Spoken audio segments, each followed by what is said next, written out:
Well, the Olympic Games are staying at NBC. The International Olympic Committee announced that NBC had won the bid for the U.S. television rights for the next 4 Olympic Games. That's through 2020.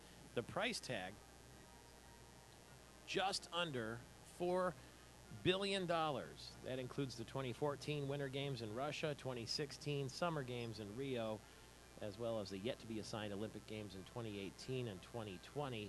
ESPN and Fox also made bids, but NBC has had rights to the Olympics since 1984 and will continue to do so. Guy who knows a lot about the Olympics firsthand, Aaron Pearsall, 5-time gold medalist and world record holder in men's swimming. Good morning to you. Good morning, Michael. Thanks for having me. Does it astonish you the amount of money the networks are willing to pay to cover the Olympics? Yes and no. I'd probably say, actually, that judging from the last few that I've seen, they are something to be seen. They are a spectacle. But I actually read that. I followed up on that, and I was still pretty. I mean, it's a large figure for sure. You're one of the best backstrokers in history, as I understand it. And I'm not a good swimmer, but sometimes I like to swim, and when I get to do the backstroke, it's kind of like it's like a little reward. I do 5 regular and then backstroke back. But I can't imagine the kind of effort it went in your life that you went into to be able to reach these Olympic Games in Athens and in Beijing. What is it like to get into a cold pool at 5 o'clock in the morning for practice? Yeah, you nailed it on the head. It's pretty. When you're younger, it's one of those things, especially if it's outside. You know what got me going every day was knowing that my teammates were there. As strange as that sounds, still, when the steam's coming off the pool, you're looking at it. It's one of those. It definitely is something you almost become accustomed to, and it's there are a few better ways to start the day. I will be very honest with that, as far as I'm concerned. Now, I guess the commiseration of knowing that everybody is there suffering with you is what makes it bearable. But here's the thing I always wonder about, too. Whether it's the morning, evening, afternoon, indoor, outdoor pool, whatever it is, should you just jump right in or should you inch slowly in, like and set little benchmarks like, okay, I'm up to my knees, then I'm up to my waist, and then I'm up to my chest and shoulders. I sort of it takes me 16 minutes to get into the pool. Should I just jump right in and get it over with? Yeah, really. Yeah, you gotta just commit. I mean, at that point, you're convincing yourself like, oh, I can take this a little bit longer. It's almost like we'd rather sit on the side of the pool for 2 or 3 minutes, and then eventually you just gotta go in your body, and that's what we learned to do anyway. If someone were to splash us, like from the water, that was like a pet peeve. Yeah. Just because it was, wanted to make sure.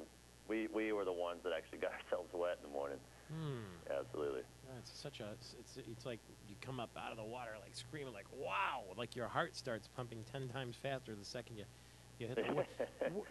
Yeah, man, we definitely tried to do it all at once. It was one of those things you wanted to do once and then get on with the actual workout. So.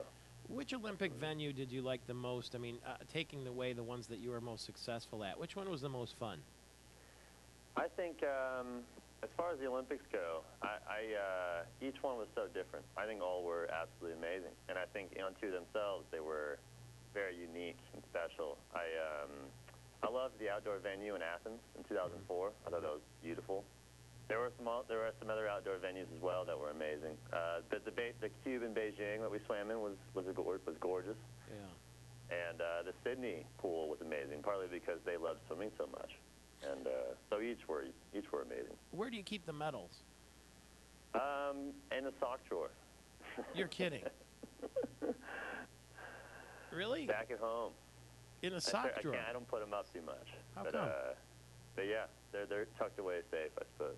Why don't you hang them or mount them or something like that? Well, that's actually something we try to we kind of go back and forth with. At least I always did. You hang them, and I've heard of stories of people getting them taken if you put them on display, so to speak, and then again, if you put it in a safety deposit box, you never see them. Yeah. So, right, you find some middle ground. No one wants to look in a dirty little sock drawer. So somebody comes over and they say, hey, do you mind, can I have a look at the medals? Then you go out and get them. Otherwise, you're kind of not only security-minded, but it sounds like even a little bit modest about it. I suppose. But yeah, I don't. It is one of those things. They are where I want them to be, and when if I ever want to look at them, I know where they are, kind of thing. But for the most part, they're tucked away safely, I guess. But But not anymore. I've disclosed the secret, I guess. You have to move them every couple, like Osama bin Laden. You move them around every once That's in a while. exactly right. You have the memories in your head though, and in your heart. And in the last minute that we have, is there any way you can describe what it's like to stand on that podium and hear the national anthem and know that you're the gold medalist? It is. It's an amazing aspect of what we do, and it comes down to all that hard training. Being consistent, I think, with what we're able to do, making sure we're always able to train every day. Taking care of your body, eating well, using things like Orodride, putting in your ear, just making sure you're getting your sleep, and once you actually get to that point where you're actually standing on the podium, you're actually looking around, and you think all those mornings I did wake up at 5:30 and jump in the water were worth it. Wow. They were absolutely something you would do 100 times over, I guess. You get chills just hearing you talk about it like that, because there are people right now who may not ever make it to the Olympic Games. They're just trying to meet the mortgage, get the kids through college. They all have different goals, and it takes dedication every single day. We can go to aurodry.com for more details, AURODRI.com, and we'll post that with the podcast of this interview at MichiganTalkNetwork.com, aurodry.com. Congratulations on your effort, your success, and I really think the sock drawer is a pretty good spot for all of the awards that I win, too. I'm going to put them all right there with you. Thank you very much. Aaron Pearsall, Olympic medalist, 5-time gold.